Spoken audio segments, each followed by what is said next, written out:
Paranormal Dimensions is a regular feature on Mondays on the Paranormal UK radio network. Any opinions or comments made by any guest are their own, and they do not necessarily reflect any of the presenters or network's opinions. Whatever or whoever it is that haunts that house, the manifestations are the most powerful and evil in their experience. They all mention nameless horrors. I bid you welcome.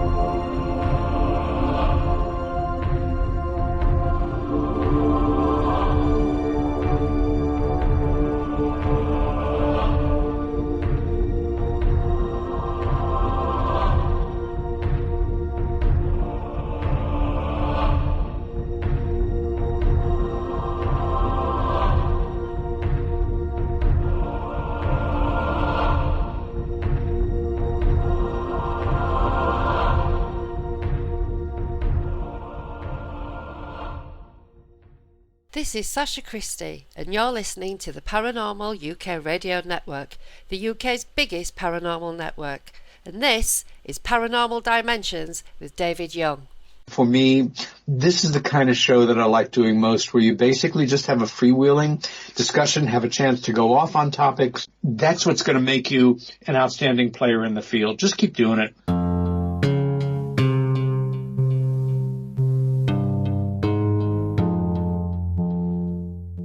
Hello and welcome to the show. Thank you for that introduction, Sacha, and thank you for those kind words, Peter Robbins. Sacha will be back shortly. She'll be joining myself and Juliette Gregson. You may or may not remember that we did a show called Paranormal Truth earlier in the year. So this is going to be Paranormal Truth, and it's a Halloween special. So it's just that time of year when the nights are closing in and the weather's getting colder. So before I introduce Sacha and Juliette, I'd just like to say, if you've got any comments or anything you'd like to say or any requests, etc., if you'd like to contact me at any time, my email address is davidyoung2qn@yahoo.co.uk. That's davidyoung2qn@yahoo.co.uk. Right, as I said, it's a Halloween special, also Paranormal Truth 2, and these are the two ladies that I'm bringing back. It's Sacha Christie and Juliette Gregson. You may know that they often help me out with co-hosting. So I brought them back together again. And I hope we can find some interesting subjects to come up with. And I hope you enjoy it. Hello, girls. How you doing? All right, mate. Alrighty. My favourite ladies of the night. Oh, no, I shouldn't say that. My favourite ladies of Halloween. I'll have you know. Don't you be starting any rumours like that. There's enough I know there's enough about me. I know. No, that was a sort of a slip of the tongue. That one was my favourite witches. Oh no, I can't say that either, can I? No, hang on. No, I'm only joking. How are you?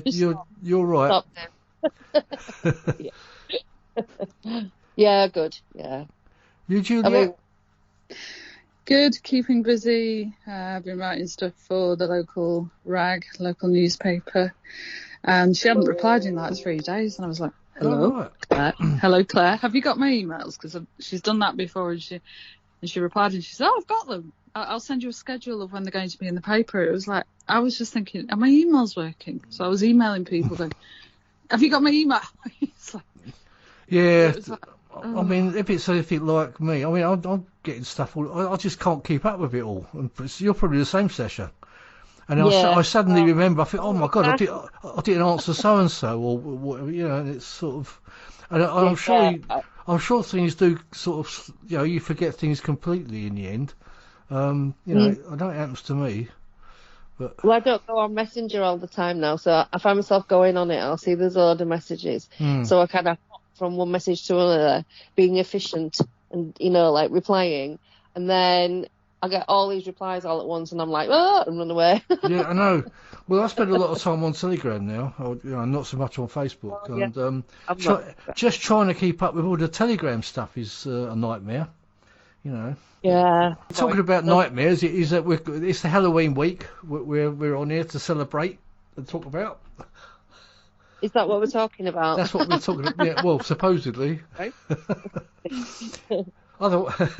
Yeah, I mean, that was the plan, Sacha, unless you've got any other plans. No, I don't have any. I'm just literally winging it so hard at the moment.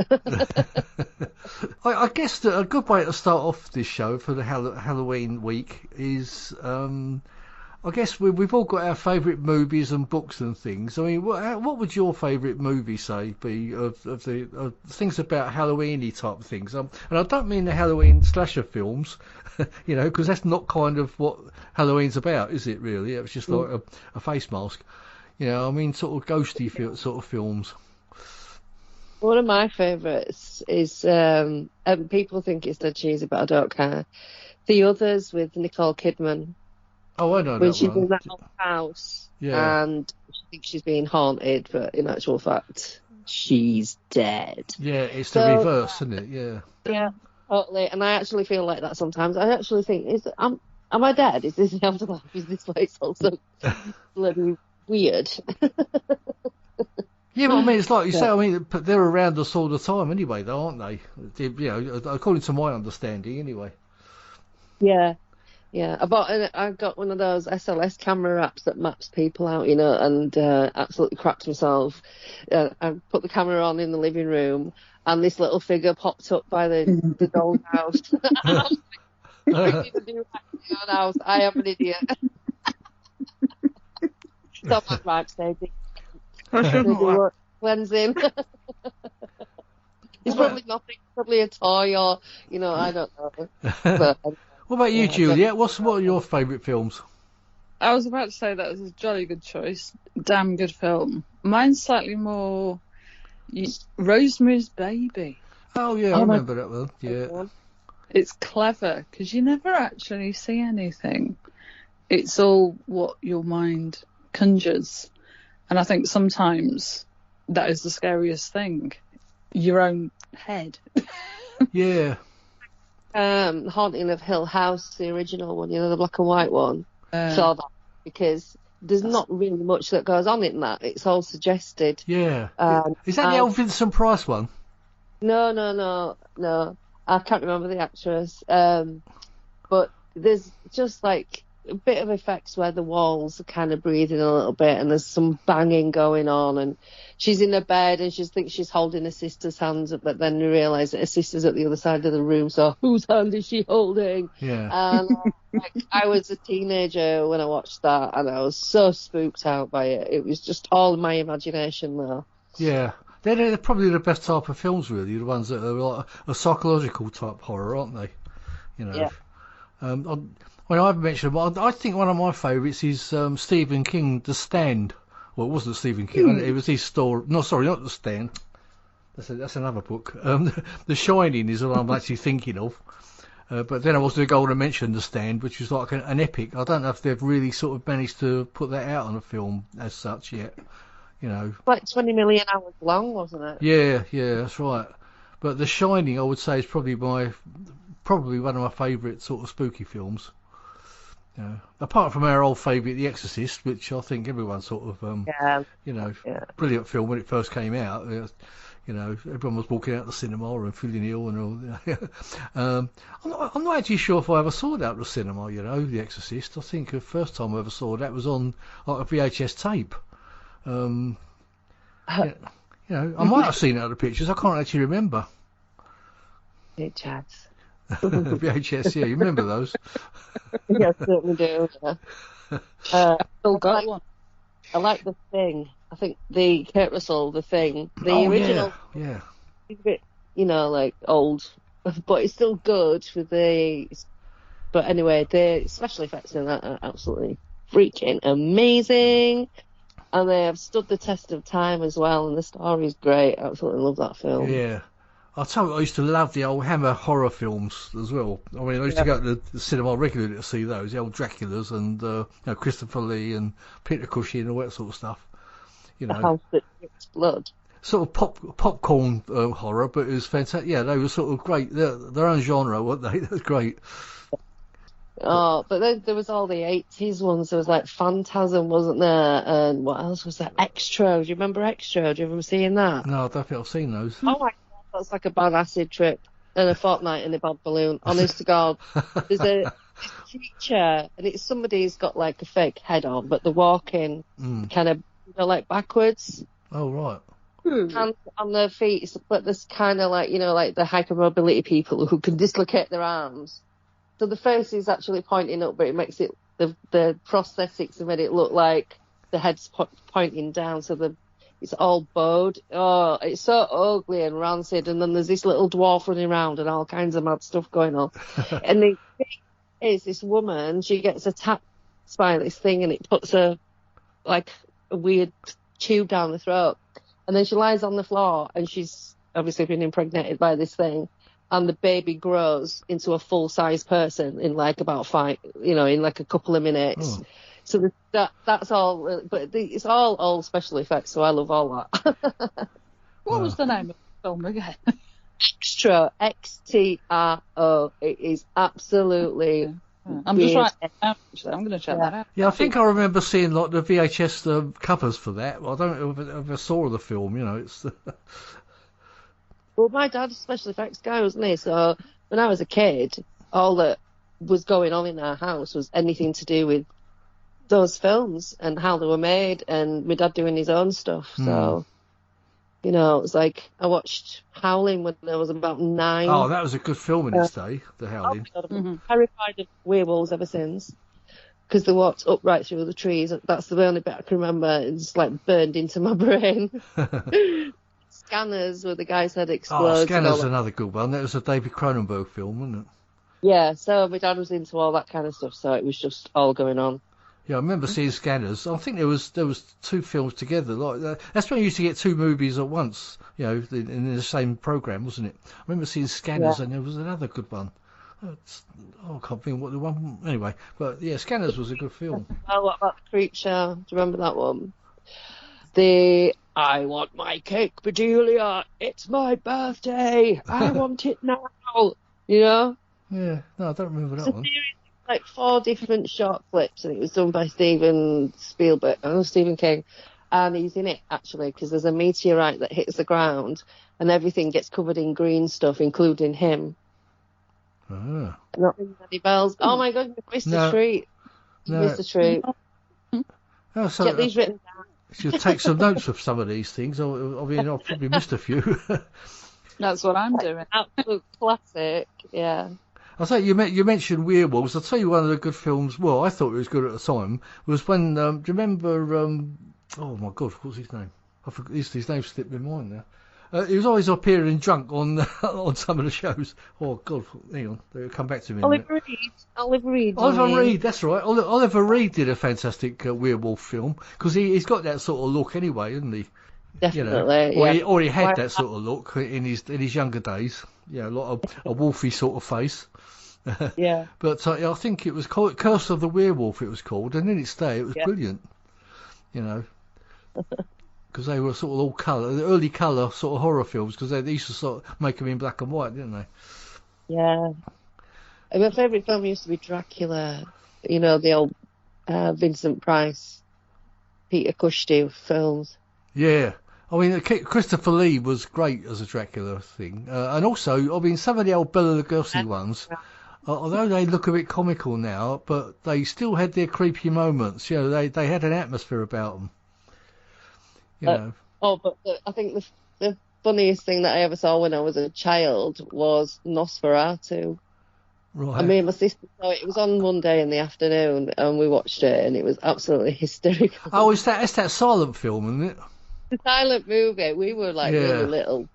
I was probably about 8, so she lived in about 6, and it was the horseless carriage going up the path where they just kind of like moved it a little bit and filmed, and moved it a little bit and filmed, but it was all shonky and all over the place. And now, like, I look at it and I think it's incredible, really, for the time, but we just thought it was hysterical. I mean, I think that was one of the earliest movies, wasn't it? Made, actually. Yeah. Very early. Yeah, before all the talkies and all that. I think it was. I think they re-released it a little while ago in the West End, didn't they? I believe. No idea. To show it on the big screen again. I'm sure they did.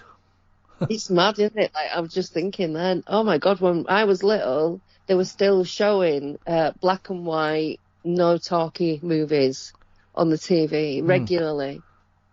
That's nuts, isn't it? Yeah, that's what it is. But with the old piano playing in the background. Yeah. Harold Lloyd and Laurel and Hardy and yeah, that kind of stuff. Whoa. Oh, no. Flashback. What about you, Juliette? What you got any really old favourites that you remember? I think some of them you've already discussed. Lots of black and white, more watching on telly than at the cinema. But sort of thinking some of the people that have actually visited my hometown in a Blackpool, like Laurel and Hardy did. Conan Arthur Doyle, I found out, actually visited in 1920 and gave a lecture on spiritualism. Harry Houdini appeared in 1905.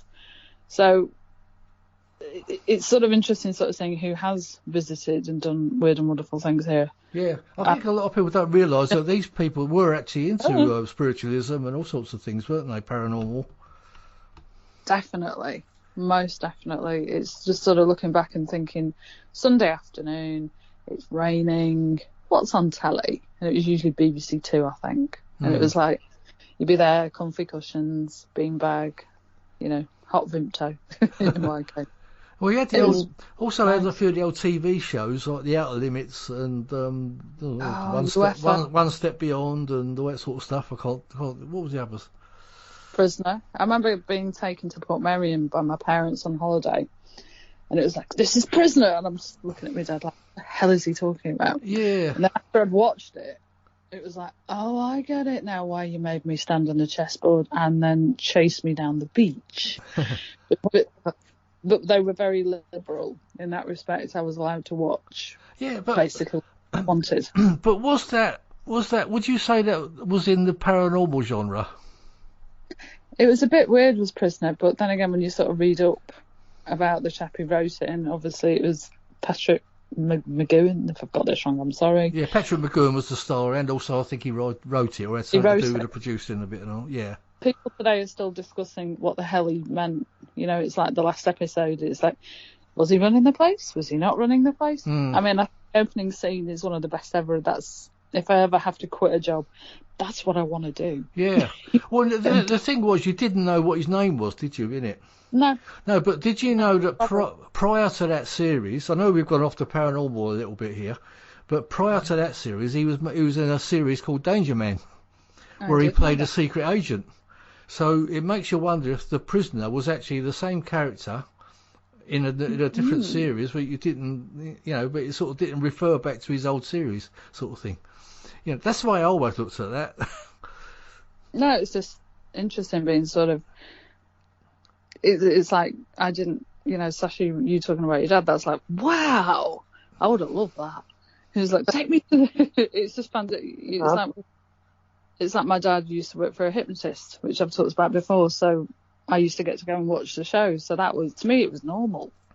But try and explain that to somebody else and they kind of tilt their head and look at you and go, you are? That's weird. Being taken to see Hinge and Bracket, which again is, I know, slightly off. Oh my God, that's so good. Live, and you've got to be a certain age to you get it. Yeah. But, it's a bit like listening to Hinge and Bracket with you two sometimes, but David, I wish you were that funny. If I hadn't it. Boring. But it's sort of thinking as well, like, wow, we've had some I know I have, and I know Sacha has, we've had some unusual upbringing, which is kind of good. More open to the weird and wonderful world that we inhabit. Well, my dad's a complete atheist. He was like, well, when you're dead, that's it. But there's nothing. He even says it on the page. I'm like, you're just, like, backing up the wrong tree with me, you know what I mean? And then me and my mum will talk about all sorts of weird stuff, and he just walks off. Like. Yeah. I mean, when his time comes, he may well get a shock then, mightn't he? Yeah, I think he will, yeah. You think, oh, it is real. Or we're wrong, and it... He brought home like a 8-foot can of beer complete with foam coming out the top, which was totally hollow, and it was in our garden for ages, and all the kids, we were just all playing in it. It was giant. It was off some TV show. Just mad chaos. Giant chickens, puppets. He did a lot of animatronics because he did Tumble Down Farm and cool. Penny Lake. Oh, what? No. What's the one with the dragon and Neil Innes? He was the wizard. Oh, I know what you mean, and I can't think of it. No, you got me on that. Yeah, I know which one you mean, and I can't think of it either. Puddle Lane, that was it. Because he made the puddle in our kitchen, and we all did bits and bobs of whatever was going on. So he did all the puppets, all the animatronics for kids' programs on Yorkshire Television, and he did sort of all the fires and things like that in Emmerdale and blah, blah, blah, Taggart and Shroud for a Nightingale, all kinds of stuff. So, yeah, he even had a dead sheep in his living room that he was doing for something for somebody, I don't know. Oh, my God. No, not taxidermy. I think they wanted him to make it move, like it was alive. What the hell? Did you find yourself sort of being quite blasé about things like that? Totally, because it was just life. It was just normal, and with Dad being vanishing with Neil Innes for days on end and coming back, hungover, I can only imagine. So yeah, it was lots of sort of famous people around, or we'd be seeing them where he worked because you could just go in and wander around. It didn't matter back then. You just meet anyone and everyone. Yeah. So I just have a very different view about famous people, and I don't get any of that. Like, oh my god, it's them, and I wish I did. It's just like all special effects have been ruined for life, and meeting someone favourite, thanks for stealing all my joy. Well, I talk about special effects. I'll tell you what. Have you had a chance to watch The Walking Dead, either of you, or if you're not wanted to, or? I don't like zombies, so no, I don't watch it. No, I'll tell you what. The effects are amazing in it, though. Probably.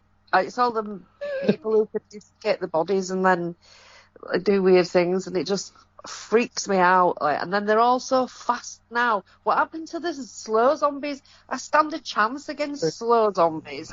I can't run. Do you know what I mean? My legs are absolutely messed up. No way. So well, I'm the same. I wouldn't be able to run away either with my knee. So 28 days later and all that. Oh my god! And there's I was fast to her, and I'm just freaking out. I tried to watch World War Z and couldn't even get through that without sitting on Dave's head.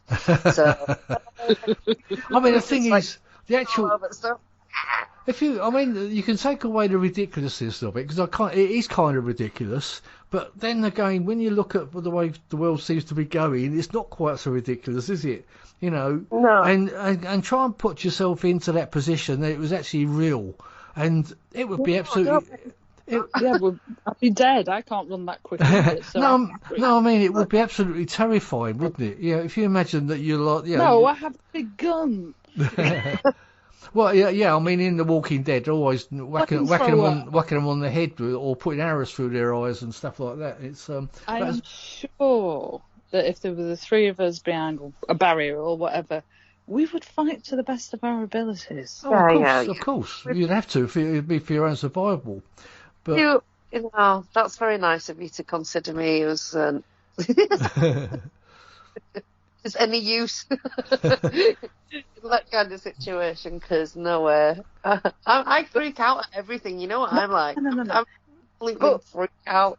No, I'd turn and I'd say, Sacha, and you go, yeah, and I'd be like, it's all special effects, it's not real, and you go, maybe okay, and just then I'd have you a flamethrower. Character. Just say that you're a Sims character in a game and you're going to win, and I'll be like, I actually believe that I am, so yeah, I'll do that.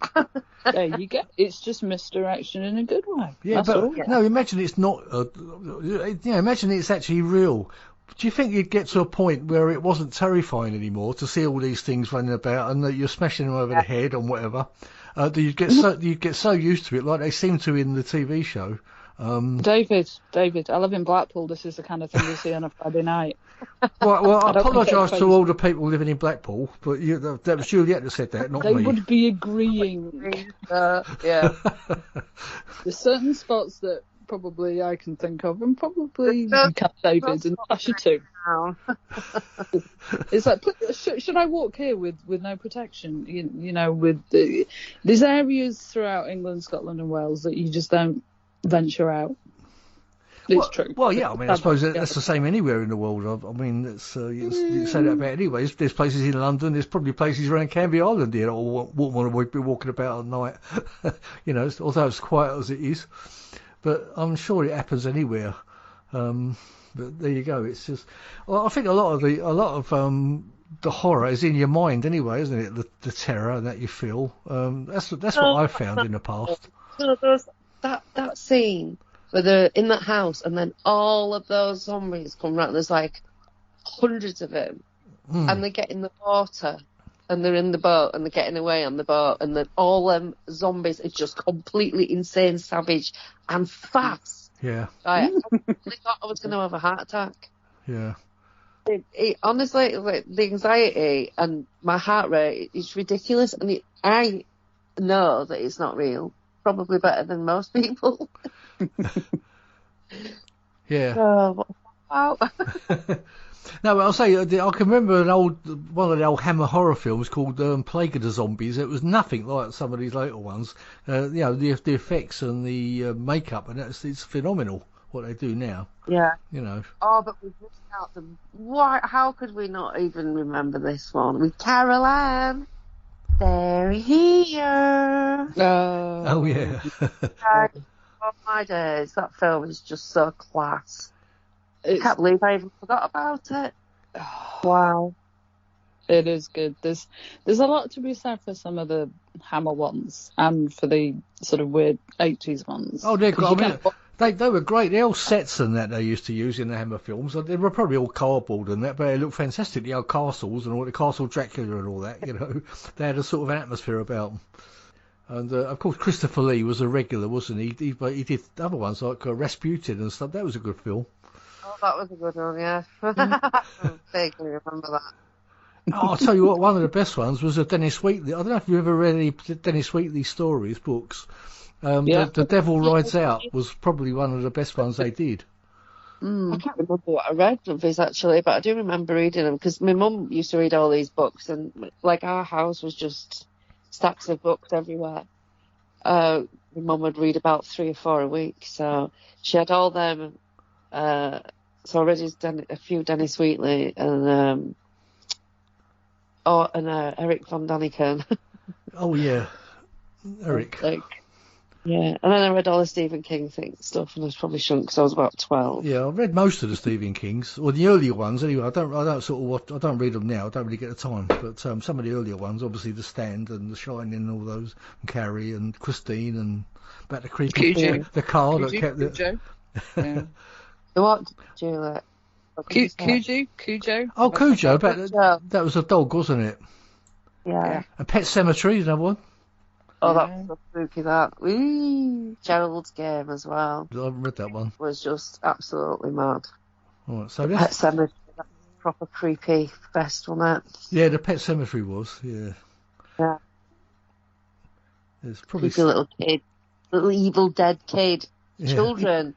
Dead children. They're the words that for everything. I'll tell you another writer I used to read quite a lot of back in the early days was James Herbert.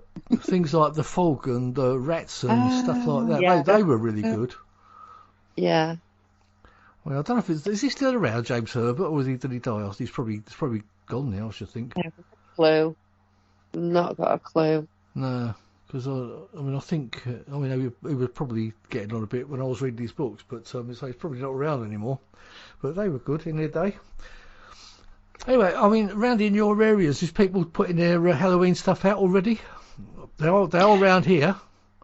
They are across the road from my parents. I live quite close to my mum and dad, and they've got the ghost that sort of moves. You've got like air thing. They've got one of them. They've got a grave. They've got lights. I'll have to do some pictures. Seriously. Not tonight, obviously, and I drove past, I think, tonight, and it was like, it looks really good. Yeah. Well, the thing That's the only one I've seen so far. I'll tell you what, you remember, Sacha, where I used to live? We used to put some things out on the gate. The trouble is, I don't think anyone ever saw them because, hardly anyone went past. So, I sort of like flashing things and stuff like that. Yeah. I don't have to do anything to my house because it's like, it already looks like Halloween in here every day. But my windowsill is all skulls, and I've got all kinds of weird stuff on my mantle, on the fireplace. Yeah. And with books and jars and curiosity things, so... Yeah, I think one thing that's going to be different where we're living now, we're probably going to get all the kids knocking on the door like we couldn't have that where we were before. Yeah.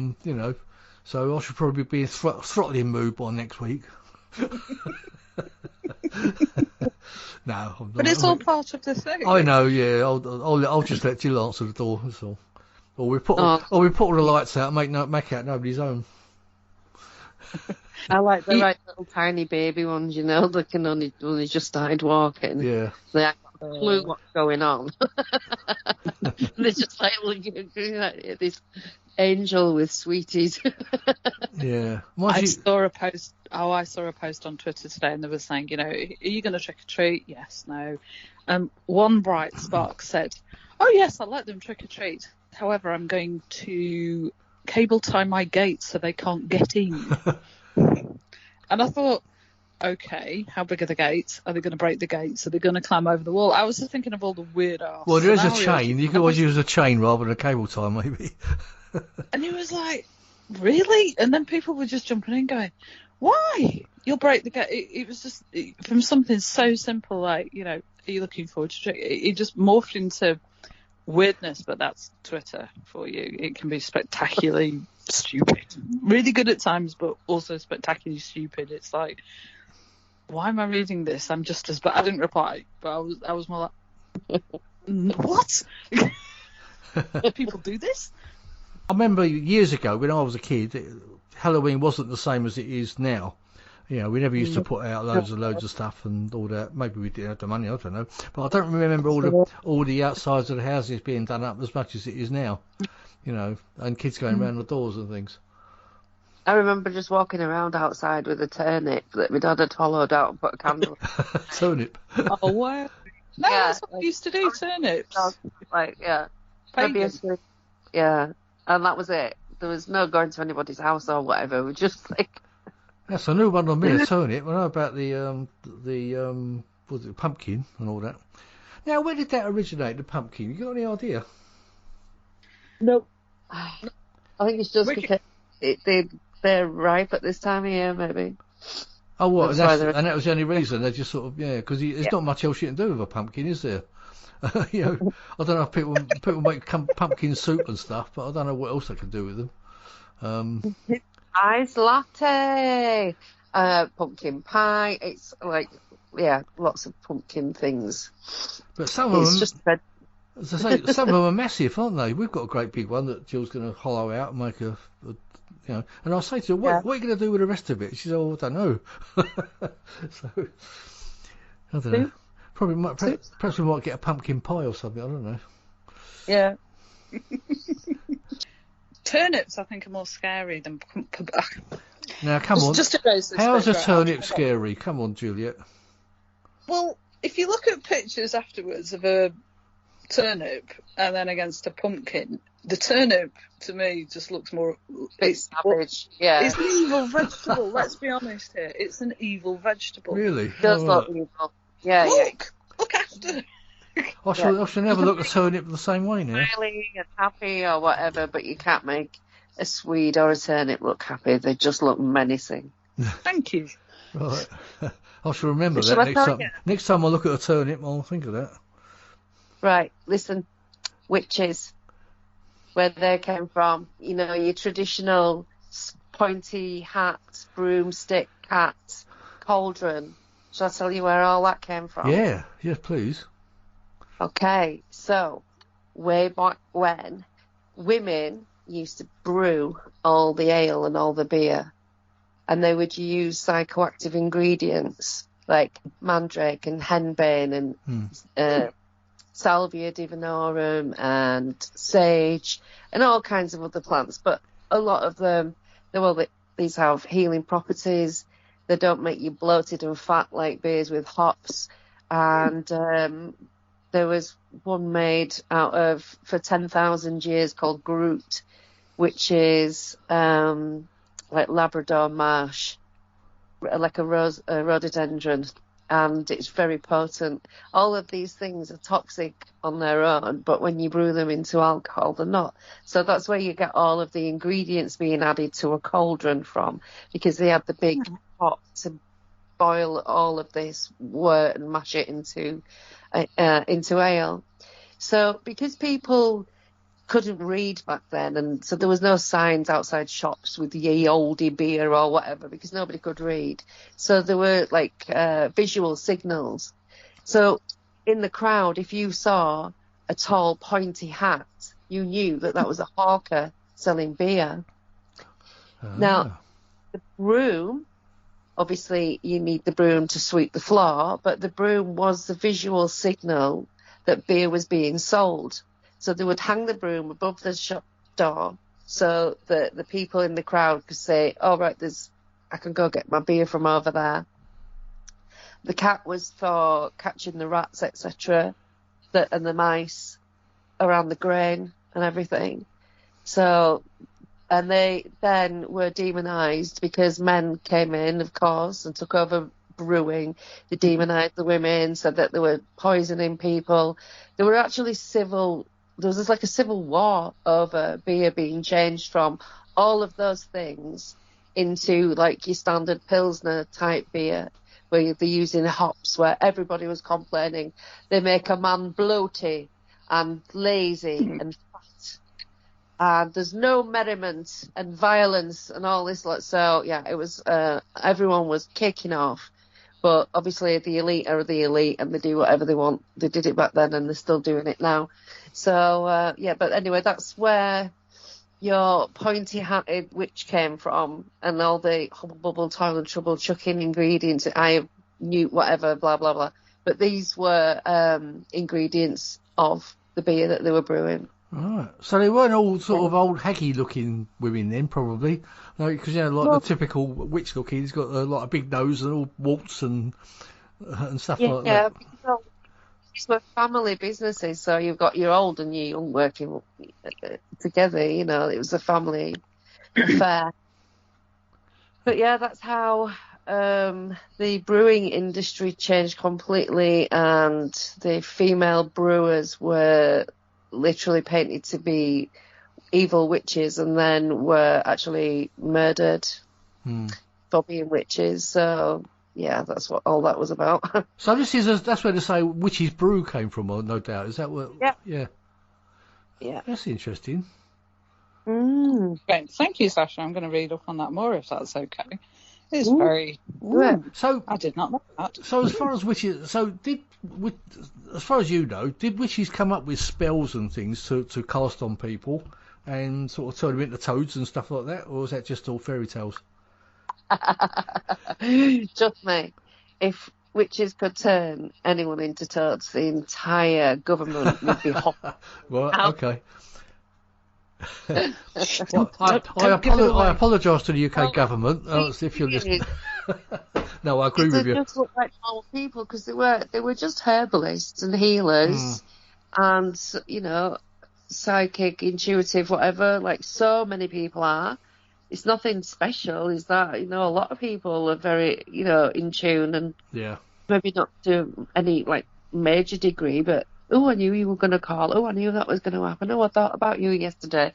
All the people that do that, they're all intuitive and sensitive in some way. Anyone who's seen a ghost is psychic. They can see, it's quite simple. Yeah.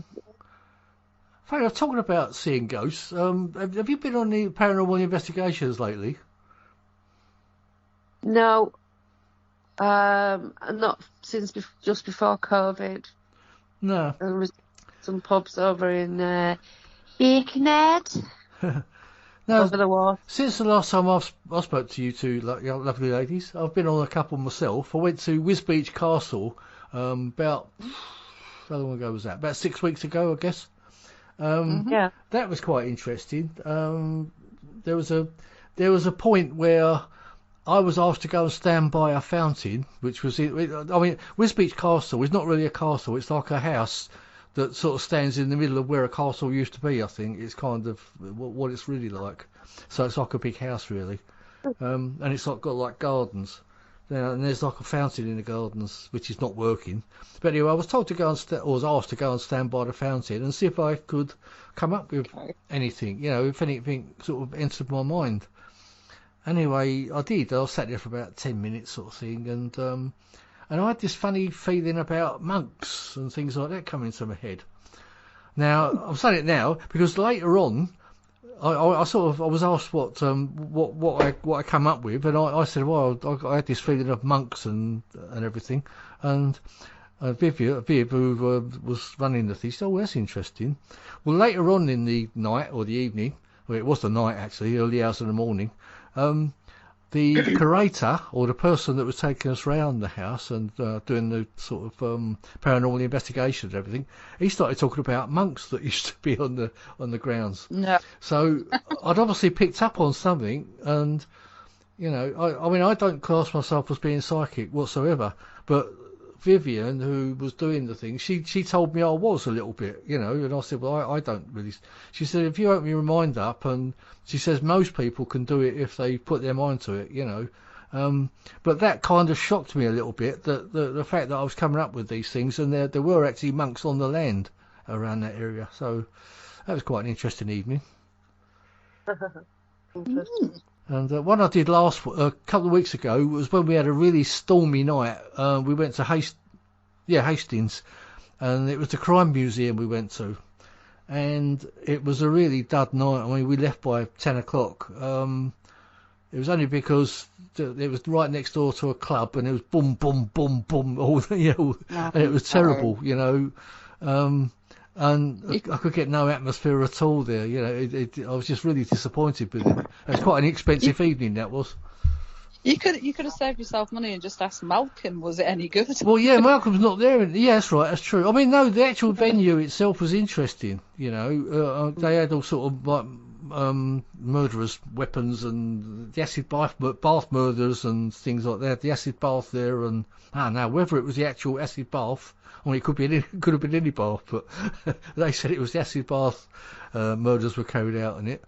But there was a few other things in there, that was an interesting venue, and apparently it was old. They were like caves, and it's like I think smugglers used to hide all their wares in them. It's like on Hastings seafront type of thing, before all the shops and things were there, obviously, But it's an interesting place to go. So it was an interesting place to see. It was just that it was an expensive evening and really got nothing out of it. We didn't even get anything to eat because Mad. Because we were rushing to get there in the bad weather, and we didn't stop to get anything, and we couldn't get anything when we came out. So that was the end of that. Yeah. I've got two bizarre ones. Obviously, I've got a dog, Luna, a Labrador. So nights are getting darker, obviously, and I do walk at a crematorium, Carlton Crematorium, and I've had some weird pictures as the years have progressed there anyway, and I thought, nice evening, it's not raining for a change, I'll walk. There was absolutely nobody. There was me, there was her, that was it. And and it's quite open apart from the sort of the actual creme in the middle. And I was I must admit I was going back to the car because there was a story behind it where a taxi driver dropped off this woman and then she disappeared, and then there was this goblin type thing that appeared in front of the cab. And I'm sort of walking back to the car, and I'm like, I'm just going to turn around. There was nothing there, but it's going back to, is it in my head? Because I know the history of it. And that was particular. I sort of got in the car and it was like, I'm good. But I put all the lights on. It was just like, Juliette, there's nothing there. But it was still quite peculiar because I knew it was just me. And no other soul was there. So if I had seen anything, Yeah. You know, Luna can't speak anyway. On the flip side, my mum loves doing the family history. And she's written, she's got like little books she wants to do. And she's written the first one about the Leroy family. So I was tasked with trying to publish and so on and so forth. Anyway, so of course I'm reading through it. And I came across something rather fantastic. Say yes if you've heard of this or no. The silk stocking murders at Ilkley in Yorkshire. Oh. Yeah, vaguely. Turns out it's one of my relatives. Really? Oh. And I was like, hold on a minute. So I sort of went back again. Mary Leroy. And it was just like, and I was like, no way. You know, she was strangled. The woman, not the murderer.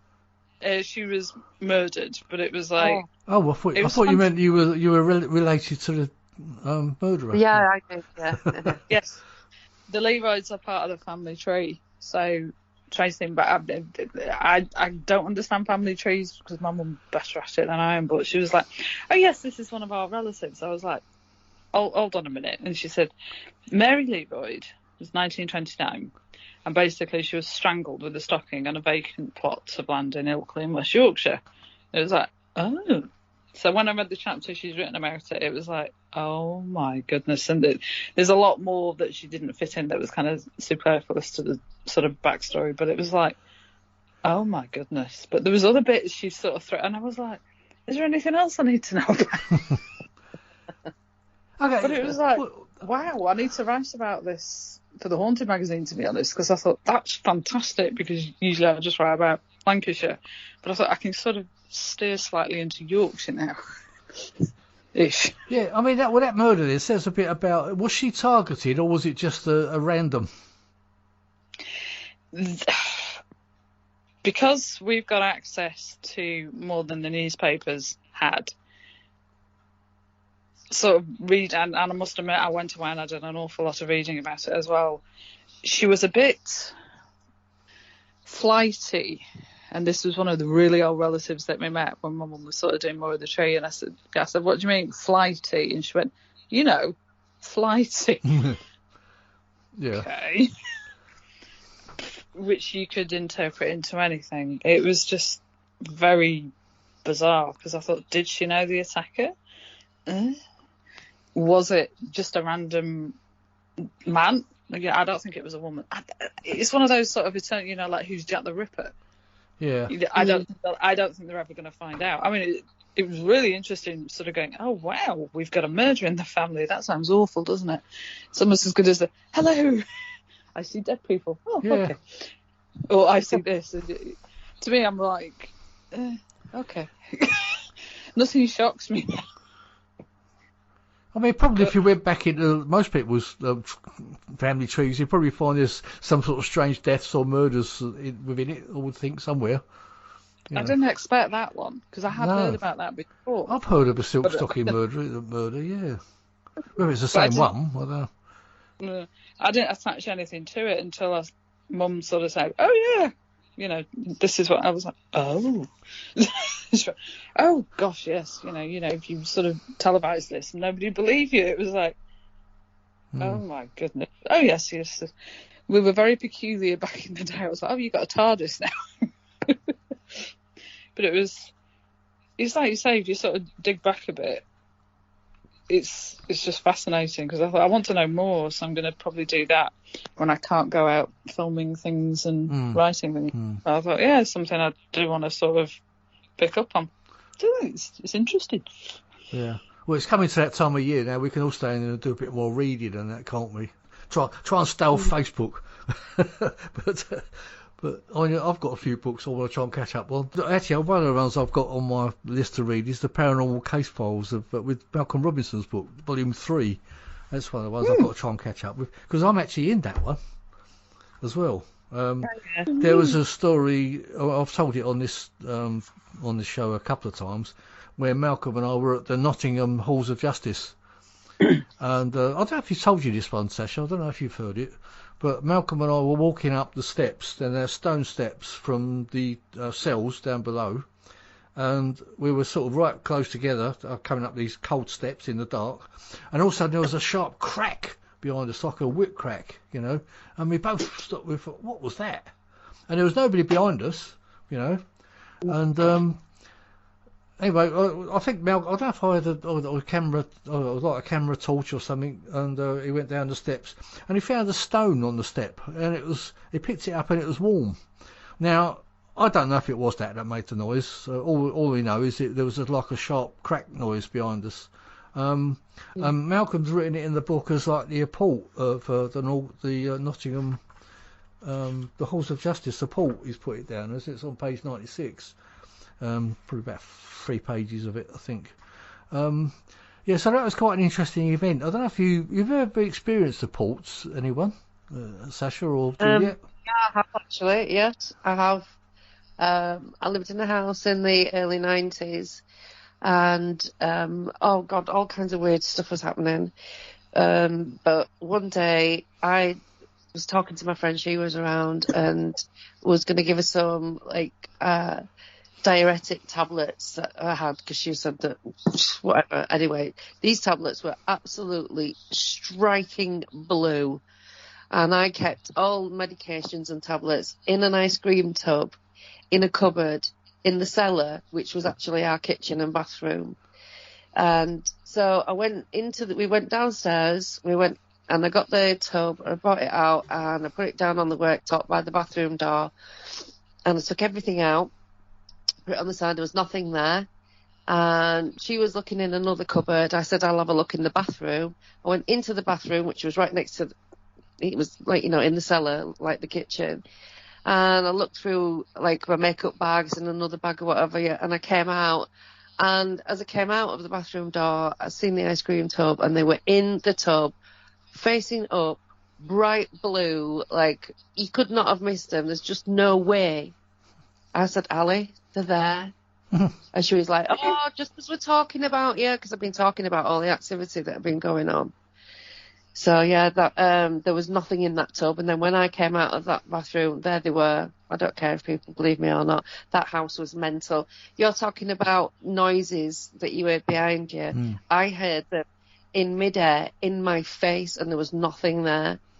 I've heard a loud clap, and also like 1,000 glasses have all been smashed at the same time. It happened right in my face as I was walking down the cellar steps. Like, it literally made me flinch my head back because it was just right in my face. That place was absolutely rancid. Yeah, I mean, that crack, what we heard, it was right, just, well, I suppose it was probably about maybe 6 feet away from us. And the stone, and the interesting thing was, these stone steps are really cold, you know, but this stone, when Malcolm picked it up, it was warm.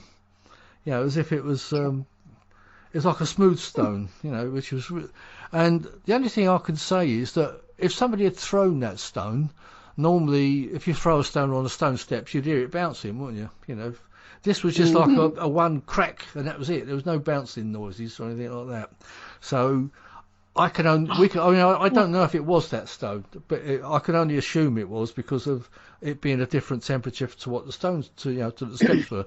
So, you know, that was kind of an interesting thing. Anyway, Malcolm's got a little display at his home, I think, now. I remembered another time in Prague. We got like an apartment, and there was about 7 of us, and we were all hungover, but I was absolutely mortaled. They all said they were going shopping, that when they were going to come back, I was like, right, so I was asleep on the bed, and I heard somebody come in, and somebody knocked on my head like with knuckles, tap, tap, tap. I just kind of like smiled and laughed and waved my hand, you know, like to say, get off, and went back to sleep. And I woke up, and the room was filled with cigarette smoke, and it felt like there should be people there. Do you know what I mean? It was like, where is everybody? So I thought, they must have been in and gone back out again because I just won't wake up or whatever. So I went in the kitchen, looked in the fridge, there was no food, so they didn't come back. So I was like, what the hell? So got a bath, took my watch off, got out of the bath, went to get my watch had gone. Didn't see it for days. And then it appeared in the middle of the floor in the kitchen doorway. Someone else's wallet vanished, and that appeared in the middle of the floor in the living room. So that was, but it's absolutely, if you want to have paranormal activity, go to Prague. Go, just go. It's nuts. Yeah, why would that be there, Sacha? You got any ideas?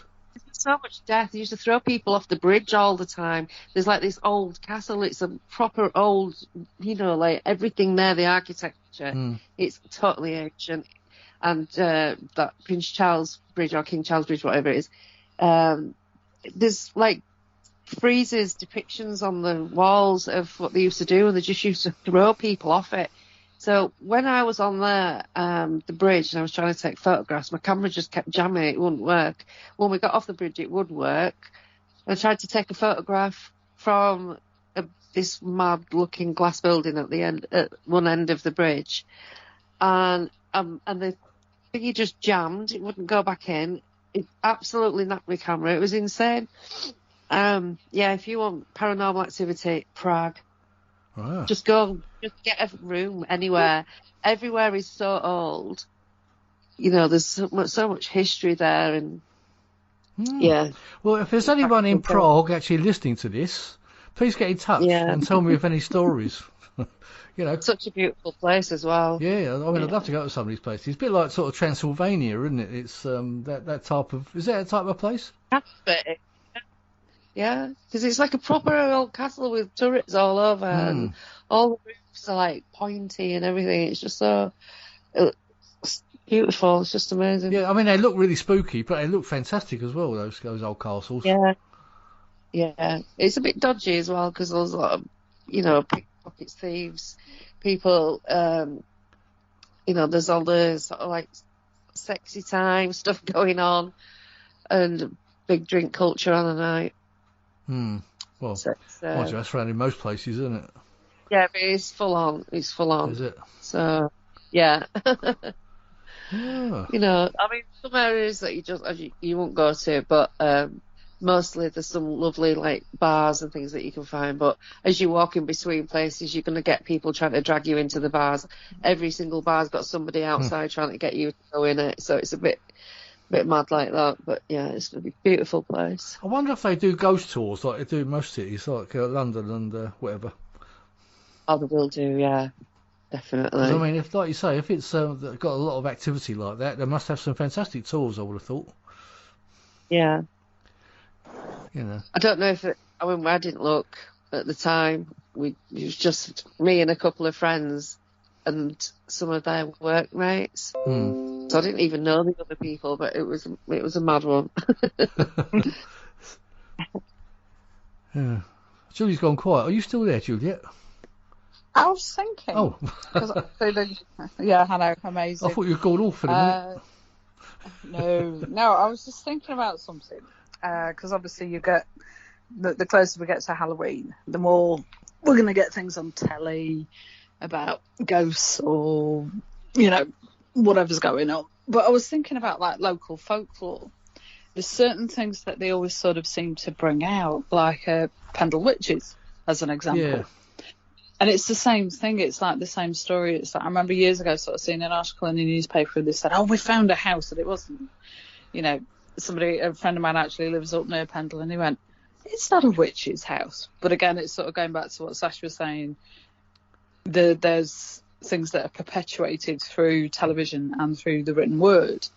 You've proved it tonight going, witches' hats. And sometimes we believe the stereotype. It's like everybody has heard of the Pendle Witches. However, there's a different one. Somebody called Meg Shelton. And at this point you think, who? Who's that? Easy to Google. Basically, a filed hag, this is how she's written up, accused of witchcraft. But the interesting thing is, when they buried her, she's at a place called Wood Plumpton, cute little village, and there's a boulder, massive boulder, on top of her. Getting out of a grave, is it? Yeah. I actually visited when the weather was nice over summer. I did a little YouTube video, and my sense of direction in a car is spectacularly bad at the best, but I managed to actually get to Wood Plumpton. What a lovely little church. But it was like, when you sort of read the backstory to it, it was like, she was found dead in the cottage, crushed between a wall and a large barrel, and it talks about her using magic to make crops fail, turn milk sour and cause illness in cattle. But she's buried face down and her grave is covered with a large boulder. And it's so interesting. And I must admit, you're supposed to allegedly walk around 3 times anti-clockwise and then spit on a grave. You know I did. And then you make a wish. And if she likes you, she'll grant you a wish. And I'll tell you the wish because it's happened. I actually said, can I win the lottery? And you won the lottery? And I won 30 quid. Oh. No, I won 30 quid. And I thought, that's either fate or it's absolute piffle. But it was such a nice... I thought you were going to send $1 million my way in for a minute. Oh, I wish. No, I wouldn't know what to do with that much. It'd be like, help. But it was nice to actually see a different sort of folklore because it's not as well known as the Pendle Witches. It's like when you start talking about Jack the Ripper, and it's like opening a can of worms, that one. And it's like, it was a man, it was a woman, it was this, it was that, it was royalty. You could argue that one forever. So that puzzles me there when you talk about. I thought most witches were burned at the stake, weren't they? And actually, not that many were actually burned alive. Most were garroted on the stake and then they were burned. But you are mostly drowning. Yeah, I know you used to do the ducking stool. Yeah, yes. Like if you survived, you were a witch, which was a bit crazy. If you floated, you were kind of damned either way. And the thing is about all of the witch trials as well is the women, they actually paid for their own torture. They paid for the upkeep of the people that were torturing them, including their food and their beer, and use of tools and rope, and like coal to light the fires, to heat the tools to torture them with, to get them to confess.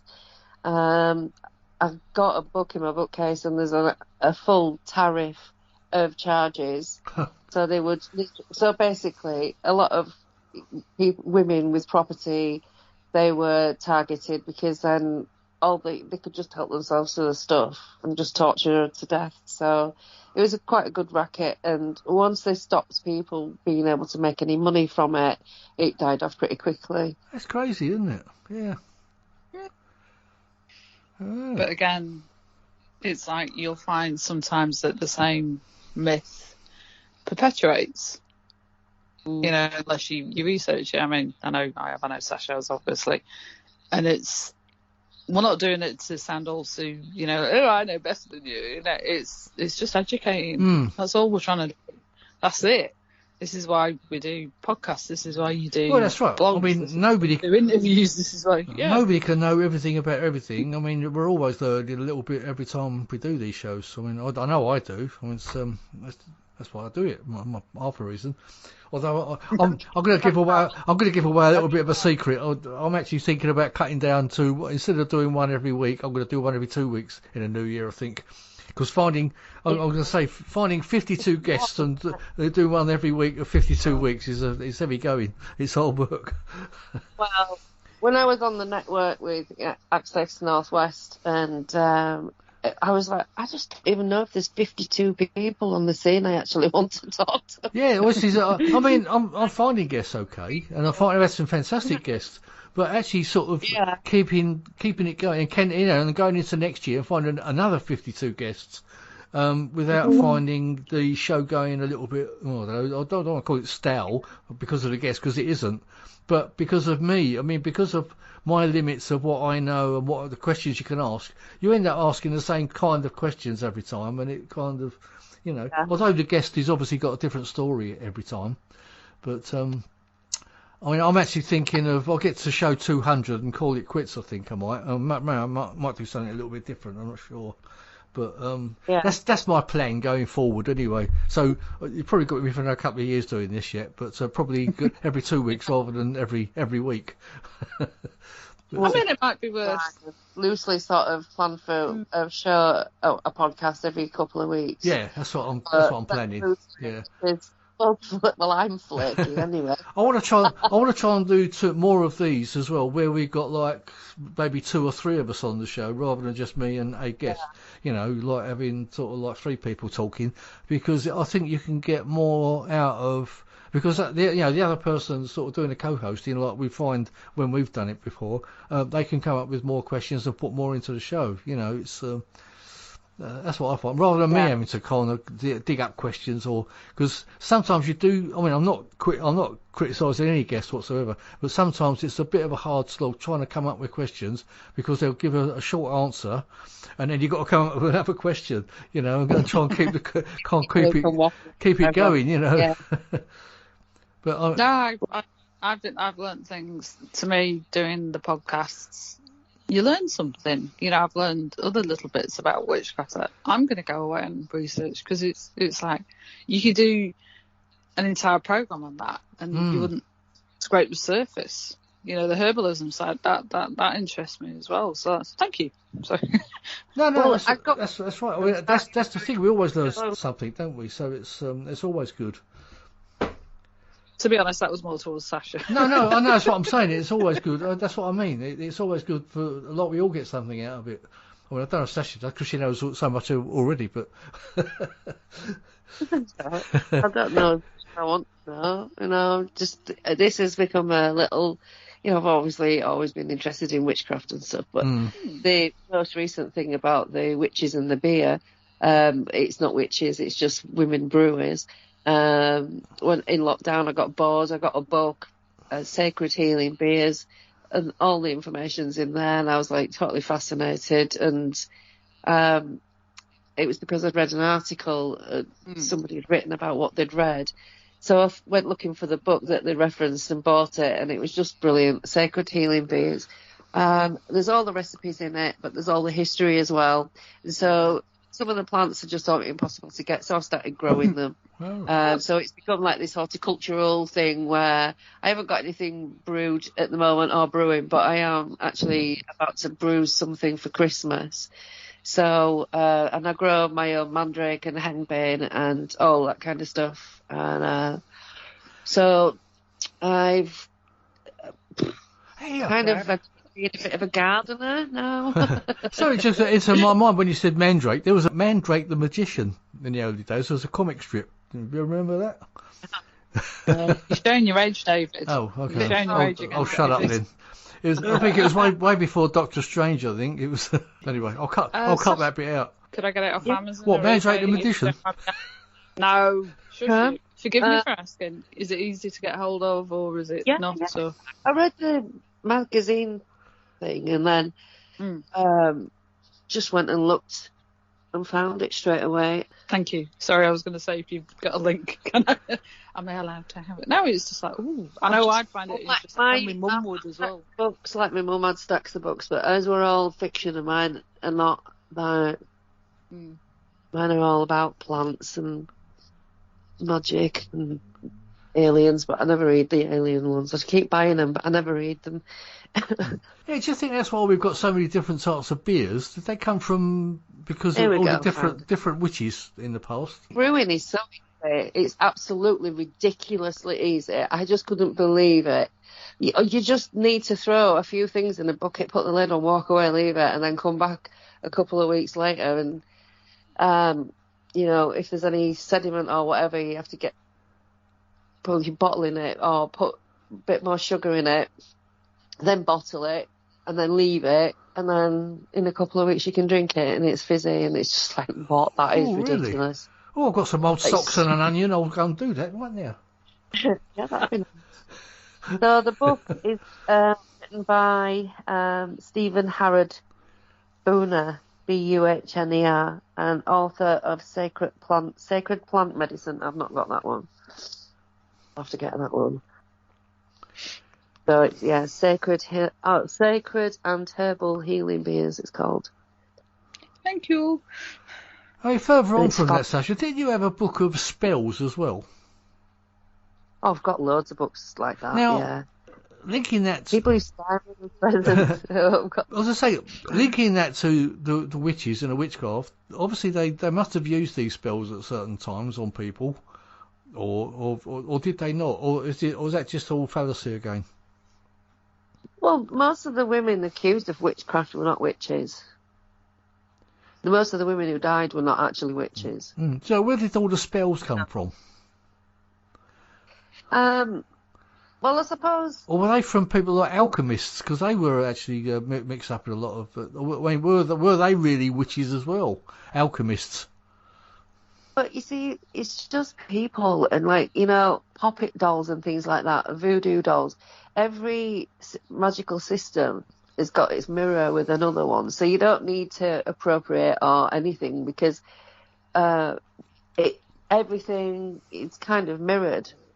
Because it's a kind of set of principles, and it's basically mental energy and psychology, and especially when you're working with other people or healing them, or the medicines, etc. That was all herbal.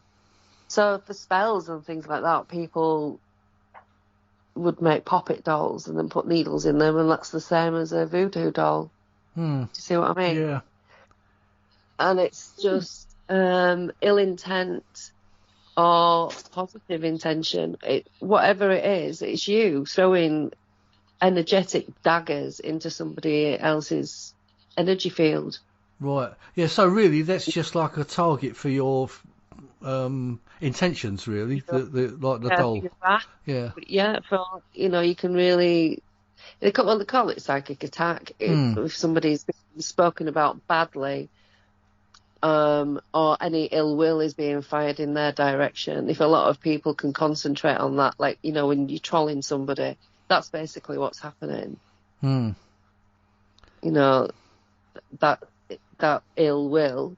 But what was happening was people accusing people of stupid things.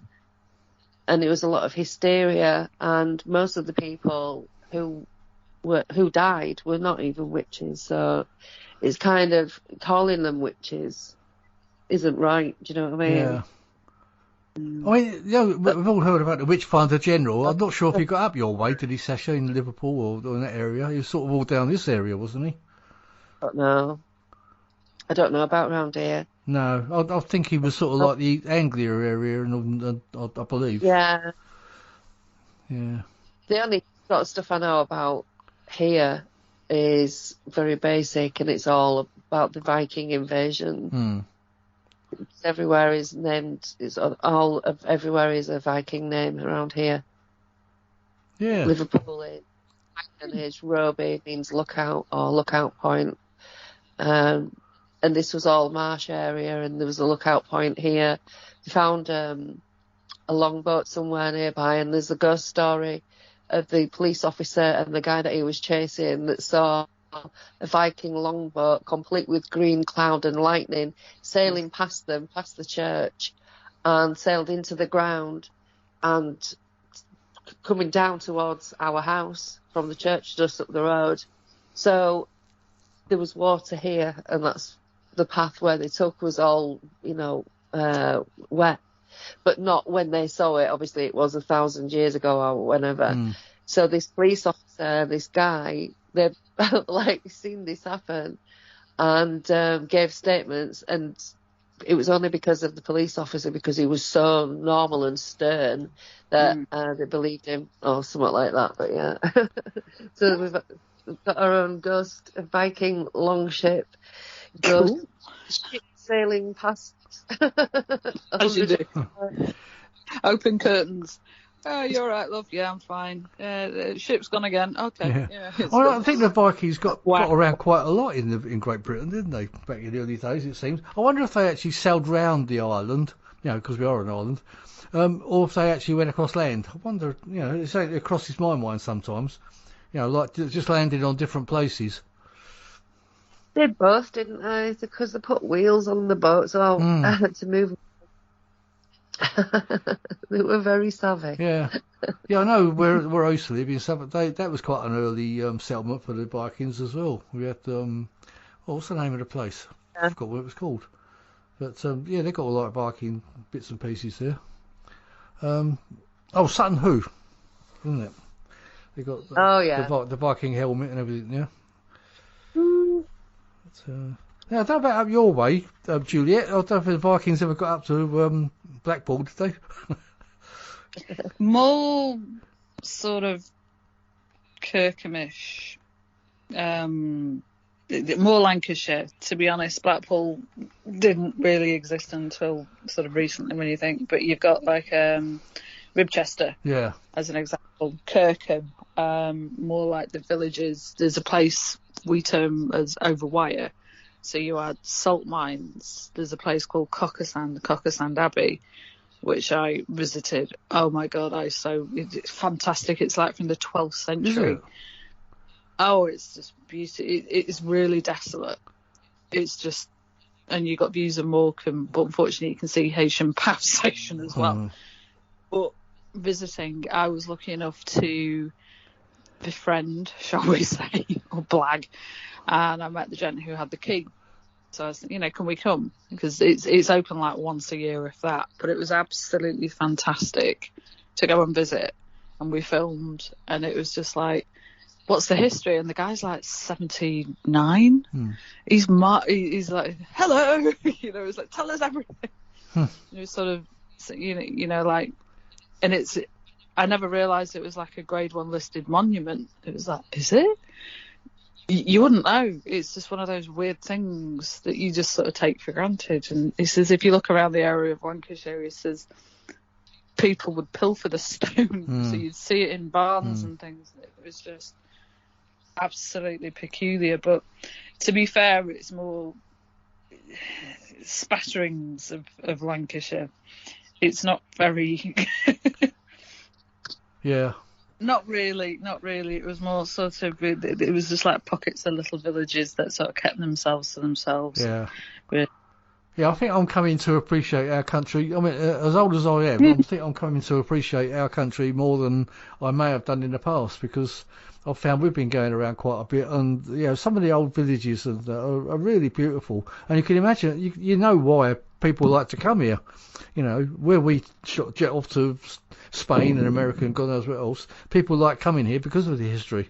It's really fascinating, our history, and I really wish I'd spent more time doing it when I was younger. I'm trying to catch up now. I'm making up for it now. I mean, that's what I'm trying to do. Yeah. And people sort of say, "Oh, so what are you going to do when you retire?" I'm aiming for 60 when I retire from work, and I want to move out of Blackpool. And they go, "Oh, yeah, but it's Blackpool." I said, "Yeah, but you don't live here. There's good bits and bad bits." I said, "I want to move over Wire." Why? And I said, "Well, it's just nicer." When you sort of find somewhere and you think, this is nice. It's a weird thing to explain, but it's like, when you found a nice house or a nice person or a nice friend, in fact. You just know, it's gut feeling. Does that make sense? And I feel happy when I visit there. It's like 40 minutes in the car, because I live up near Blackpool Airport. And it's just I like visiting, and I like sort of exploring and thinking, wow, that was Cockasand Abbey when we were sort of stood inside it. And what he'd done, he'd sort of put little markers where things had eroded. And he says, this floor you stood on? Yes. Dead bodies under it. Oh, really? I was going to say, has it got any sort of history of ghosts or anything there? Do you know? Or... Oh, monks. It's going back to monks again. But again, that's something I definitely want to revisit, and through my other history-related friends do as well. So we've got things planned that we can research, and we've found we've got access to a historical society called Pilling, which is a little village, beautiful little village, and they want us to be the librarians. Oh, nice. So I love books. So myself and my friend Michelle were absolutely delighted, because he sort of opened this cupboard. This is the gentleman, Bob, who's got the key for the abbey, or what's left of it. And he went, "Do you think you're going to have fun looking through this?" Well, my eyes lit up. Michelle's eyes lit up, because sometimes when you've seen something but you've never been able to buy a book, Sacha might appreciate this more, but you know what I mean. And you know when you have it in your hand and you're like, what are the contents? That I'm looking forward to, because I saw little sneaky bits and I was like, did you see? Yes. why are you getting excited about books? I went, it's knowledge. I'll tell you, I talk about old books. I bought collections of old books that you could never buy as books because they cost you a fortune. But you can get a lot of digital collections of these things, on your computer. I've got a few hundred books, like the old paranormals and ghost books and hauntings and all sorts of different subjects, and they're really amazing. You've got like photographs of the old books, and you can just sort of flick through them. Obviously, it's not like having a book in your hands, but you'd never, like I say, you'd never be able to own those books anyway. I think sometimes it's no way you can buy them. No, that's right. Really lucky. I'm very lucky in that respect. I've got a friend called Bob the Book. Bob the Booker. Bob the Book guy. But he used to be a copper. And the Bobby. You're right. Bob the Bobby. Bob Dobson. And he's got this warehouse in, again, a village called Staining this time. And he said, come and see my storage unit. There was me expecting like a shed. Oh, no. Oh, it wasn't come and see my etchings. Come and see my etchings. It was just absolutely fantastic. Do you remember when you got the really old newspapers and, you could hide under them? Yeah. They were massive. They used to do books for sort of the Far Coast. And he says, I thought you might like these. And I was just, my eyes lit up. The earliest one I've got is from 1887. Wow. And it's just this old book from January the 1st to the end of it. And it was just like reading through, and it was so eloquently written, the news reports, not like today. Yeah. It was just, to me, I like to read things like that because that's where you get the good history from. It's like something that, Mike, I forgot his surname, Mike, you know what I mean? Yeah. But he's like, try and access libraries, try and access books if you can get hold of them, because when I sort of bought them, they're like, I've got 5, and they were 50 quid a pop, and it was like, and somebody actually said, you paid 50 quid for that, and I went, trust me, they're worth more than 50 quid. Yeah. Well, not in a monetary way. I was very lucky that I had the money to do that. Not everybody does. So Michelle isn't as, I will buy things for her because I'm sneaky, and I'll go, oh, I got you this, and she's like, will you stop it? And I said, yeah, but I can't take it with me, can I? No. I like treating it. To me, it's just, it's somebody I can talk to and go, look, we've read something about a pinfold that was haunted, and we were trying to say, where the hell is it? We managed to locate it because we found a postcard that showed where it was. So it's silly little things like that, when you start piecing everything together and you go, oh, yeah. Again, you can hear the tone of my voice. I sound like an excited idiot, but it keeps me out of trouble most of the time. I've got an old book that's downstairs, actually, not here, but I think it's around about 1900. It's about the Great Plague. It's all about. I picked it up at a boot sale, believe it or not. Do you remember that boot sale you came to us with, that, Sacha? I do, yeah. It was a nice little boot sale, wasn't it, that one? Yeah. It was a good one. Because you picked up a pestle and mortar, wasn't it, there? I think it was like an old... Yeah. And a bone bracelet. A bone bracelet, that's right, yeah. There's some really unusual things there, didn't they? So I'm nowhere near that boot sale now. It's the same, anyway. Probably won't go to more boot sales now, but because we have to walk the dogs in the morning, so we don't get a chance to go to them now. So it's because that was a lazy bones one for our international listeners. That means people that can't get out of bed early, which is usually us. Now, I think this one started about 11 o'clock in the morning, which is just about suited us. Yeah, I'll tell you what. One more little question before we wind up. I don't know if we've brought this up before, but I've never talked about vampires on this show very much, and I always thought that would be one of the big subjects that people would want to talk about, or someone would talk about, but it never seems to come up. What's your opinions on them? On vampires? Yeah. Well, I think there are people who can literally zap your energy. But as far as, people turning into bats and drinking blood and all that, people can't drink blood. It's not very good for us. We just throw it up. So I don't really believe in vampires, but I know that people get into that vampire archetypal vibe and, you know, do strange stuff with each other. Yeah, I know. But no, I don't know. You need to talk to the ASAP lot. They talk about vampires and werewolves a lot, but it's not really something that I spent any time. Yeah, it's just that one. You know what I mean? When I first started doing this show, I thought it would be one of those things that would come up a lot, but it sort of doesn't come up much at all. You know, apart from when I mention it. Yeah, it's not really my. What about you, really Juliette? Have you any experiences of vampires, Juliette? I read something probably this week about Highgate Cemetery, and there's the whole hoo-ha. I'm just trying to remember the proper names of the people that were involved. One of them has passed away, and the other one is called Sean Manchester. Yeah. Is this ringing a bell? Sean had a very big beef with David, and I can't remember his surname, do forgive me. And the TV people have made a program about it, and I thought, I'm gonna have to watch that. It looks interesting. But Donna is the guy you want to talk to about all that. Yeah, and I just thought, it just sort of reading through the ins and the outs and everything, and it just escalated into just like, what? It was just that Sean Manchester. He talks out of his backside. Don Ecker wrote a book, a vampire book. He's got a fictional book that he wrote, and he knows all about the Highgate stuff, and he knows all about this nonsense. If you want to know what all the real deal stuff, talk to Don Ecker. He'll tell you. There you go. Thank you. It just struck me as quite. I don't know the ins, but I was reading like, oh my good God, you can imagine this being played out if Facebook had existed back in the 70s. It would have been horrific, absolutely horrific. But I like something you just mentioned. There are people out there who are emotional vampires who suck your energy away. Yeah, that's true. They do.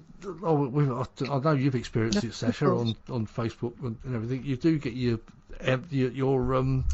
I don't know, whole character assassination. I think it's like a vampire, isn't it? Really, that sort of attacks you, and it can drain you. I know, but I actually was doing a paranormal investigations with somebody who was like a sinkhole. I don't think they were like purposely vampiring, but they were just like a pit where nothing could fill this person. It was every time I walked near it, I felt so ill, and we were getting loads of activity and stuff going on. Two of us in this cellar in this pub, and it literally was kicking off. And this guy made us all stop and sit around in a circle so he could pretend to channel somebody. Oh my God, it was absolutely. This is just, I can't do it anymore. I can't honestly do it anymore. It's all so fake. But yeah, that guy, he's like a vampire, but I don't think he knows it. He's just a sinkhole. Pulls all your energy out of you, and you just want to lie down on the floor and go to sleep. Yeah, I do know the type of person you mean. It's it does track you down. I know. But, well, okay, right. On that note, I guess we can leave it there, and hopefully you'll enjoy Halloween, the rest of it.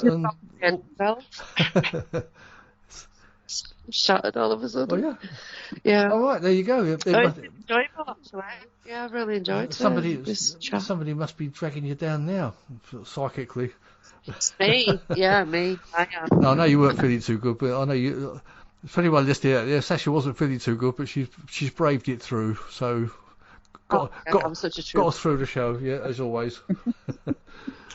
No, thank you. I've got things I can take away here and sort of dig into as well. So thank you. No, much appreciated. It's been great. I love stuff like this. It's my favourite things. This was Paranormal Truth 2. We're no doubt we'll have a Paranormal Truth number 3, probably about the middle of next year or something. And see what other subjects. We've got a few things coming up, haven't we, Sacha? Like with the initial CG coming up in December. So no doubt there'll be a few things. Yeah, never mind. If you... Oh, yeah, no, I'm not even with it today, so no. I'll remember later and I'll be like, oh, for God's sake. It's got a green in it. Oh, Christ, yeah. Yeah, we've got that coming up a bit later on. So there's some exciting times to come.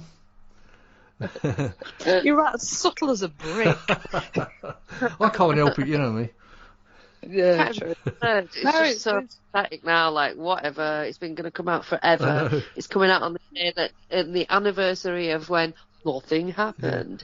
And none of the witnesses want anything to do with it. Like, you know. Was it 4 years in the making, wasn't it? Yeah, Busty, all that. Look, mind you, Busty might have answered a few questions. But anyway. Yeah. I hope it's a success. I hope it's an absolute blinder of a success, and that millions of people worldwide see it, and then they all go to the internet, and then they find my blog, and they realise what a shyster that man the is. thing is, like we've said before, Sacha, the bigger that gets, the bigger the exposure gets. The better it is. Yeah. So, but anyway, yeah, we shall wait and see. And all of New York is waiting. All of New York is waiting. Oh my God, are they waiting? Yeah, I know. NYPD, FDNY, the DOJ, there's a few people whose names would make your eyebrows literally flutter in midair. And well, we've been waiting, haven't we, Sacha? I know, I've been waiting. It seems like forever. They're pissed off. You know what I mean? He's made so many lies about all of that. So much that we're supposed to be scared of it coming out. Oh, I can't wait for it to come out. Are we supposed to be scared of it? Apparently, we're frightened of all the things that are going to come out. Yeah, shaking in my boots. Yeah, bring it on. But anyway, I'm sure there's people out there wondering what the hell we're talking about. But no doubt things will become clearer later in the year. But yeah, we can't really do a show about it. No, we can't. No, but until it comes out, then maybe we can do an expose about it because it's out there and it's in the public domain. So. It's not worth it for other people around us. No. But anyway, we'll leave it there. And thank you again, Sacha and Juliette, for coming on. No, thank you. And no doubt, as I say, there'll be a Paranormal Truth number 3 later on. But anyway, enjoy Halloween. Oh, I will. It's my birthday. I was born on the Day of the Dead. Ah, right. Yeah, I remember. That's all right. We'll go out and do a bit of haunting on that night and get drunk again. Advance happy birthday. He should have been born on Halloween, but he was born on the 30th. So. You're going to laugh at what I'm doing. It's kind of like I'm going to be going to a book launch sort of near Chingle Hall. Oh, yeah. We didn't talk about Chingle Hall. Are you going to dress up as a witch as well? I already look like one, so I don't really need anything, do I? Well, I've got that. Get my broom out. I can be myself for a day. Yeah, get your pointed hat out. That's what. I hope, yeah. Right, I'm going to let you two go now. All right, thanks for coming on, Sacha and Juliette. Bye, guys. All right, good night. Thanks See ya. Cheers. Bye. Take care. Bye-bye. Right, you've been listening to Paranormal Dimensions on the Paranormal UK Radio Network. I'm David Young. Hope you enjoyed that, and I hope you'll join me again next week. Thank you. Bye-bye.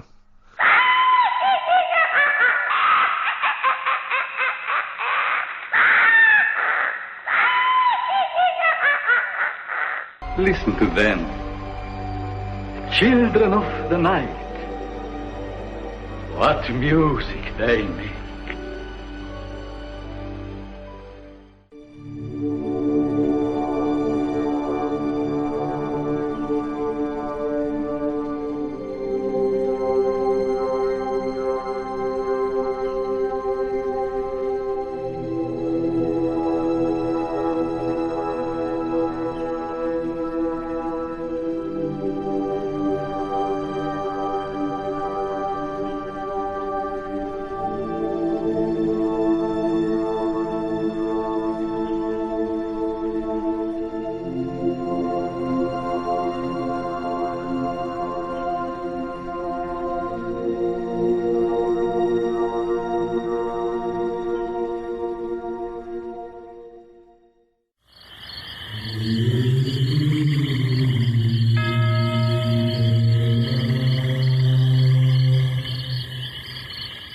Paranormal Dimensions is a Paranormal Dimensions is a regular feature on Mondays on the Paranormal UK Radio Network.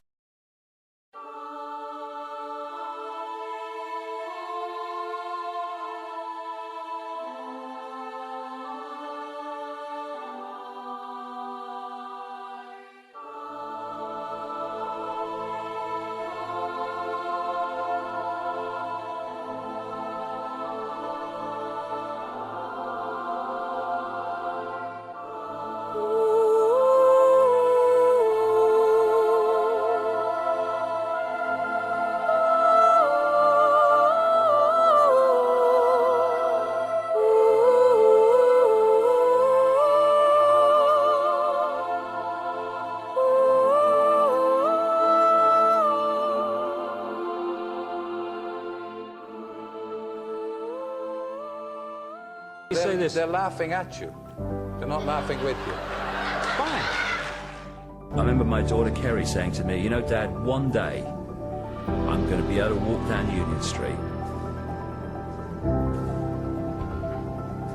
and I'm going to be able to say, my dad's not mad. Look at what he said. Look at what is happening. He was right. After 30 years, thank God! Thank God I'm going to see you on Monday when I was like a teenager and I thought, oh my God, I said that man, even then. Oh, thank you. So, and now, thank God. Thank God. You've been so kind to everyone. No so problem. Patient. No. Thank you very much. Have a picture of him. Of course, yeah. Which one, that one? Yeah. Who's it for? Yeah, that's Joe.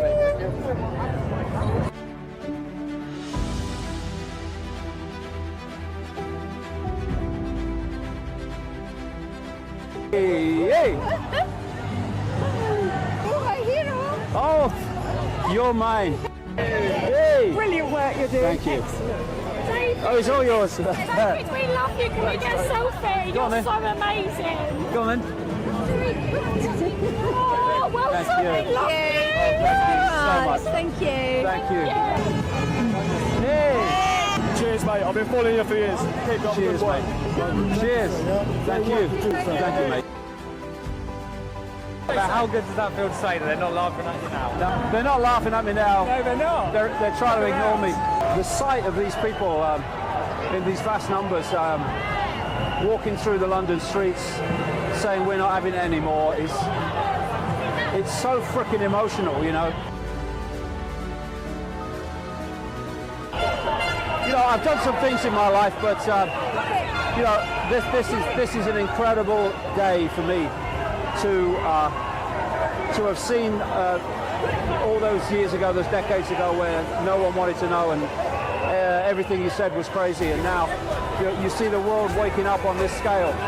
So you know, the whole COVID era has been a fascistic nightmare, but it has woken people up to the fact that there are forces running human society that are not the people they see, and we have an opportunity now to turn that, seeing that, into ceasing to cooperate with it. And if the kind of numbers we're starting to see cease to cooperate with the diktats of authority and fascism, then the numbers alone mean it cannot prevail. So this is a fantastic, pivotal day.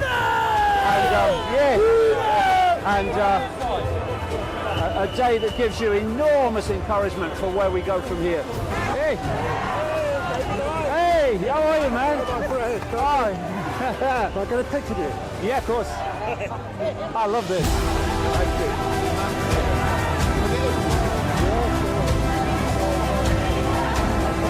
How the police should be.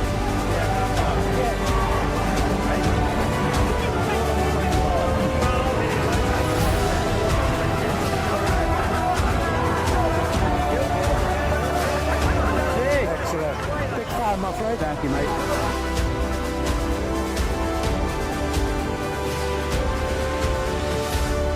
I say wait and see. The coronavirus pandemic started in China. Oxygen, medical supplies, and hospital staff have continued. One of the 5 vaccines in research. Stage one, you create a problem. It could be a manufactured virus. You want a reaction, and you want them to either say, do something, or you want them to accept what the authorities suggest must be done.